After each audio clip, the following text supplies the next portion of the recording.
મહુવા પોલીસે ઇતિહાસનો સૌથી મોટો 1 કરોડથી વધુના મુદ્દામાલ સાથે 61 લાખનો દારૂ ઝડપી પાડ્યો। ભાવનગર જિલ્લાના મહુવા ખાતે એએસપી અંશુલ જૈન તેમજ મહુવા ટાઉન પોલીસે 1 કરોડ 10 લાખના મુદ્દામાલ સાથે ઇંગ્લિશ દારૂનો મહુવા ડિવિઝનનો અત્યાર સુધીનો સૌથી મોટો વિદેશી દારૂ જથ્થો ઝડપી પાડ્યો છે। મહુવાની ભવાનીનગર લાલ ખાંભા વિસ્તારમાં વિષ્ણુ ગુજરિયા નામના એક વ્યક્તિની જગ્યામાં વિદેશી દારૂનો મોટો જથ્થો રાખવામાં આવ્યો હોય અને દારૂનું કટિંગ થવાનું છે તેવી મરેલી બાતમીના આધારે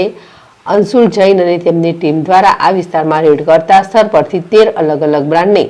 23,480 નંગ દારૂની નાની મોટી બોટલો ભરેલી 894 પેટીઓ મળી આવી હતી। તેમજ સ્થળ પર 4 આરોપીઓને ઝડપી પાડી 61 લાખ રૂપિયાનો વિદેશી દારૂ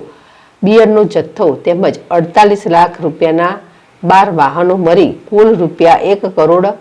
10 લાખનો મુદ્દામાલ કબજે કરી આ બનાવમાં વધુ તપાસ હાથ ધરી છે। આટલો જૂજ માત્રામાં દારૂનો જથ્થો અહીં કેવી રીતે લાવવામાં આવ્યો, કોને કોને આપવાનો હતો તે અંગે ઝડપાયેલ વિષ્ણુ ગુજરિયા, મરતુજા ચોકવાલ, વિજય કવાડ રહે મહુવા તેમજ દશરથ શિયાર રહે રાજુલાની વધુ પૂછપરછ હાથ ધરી છે।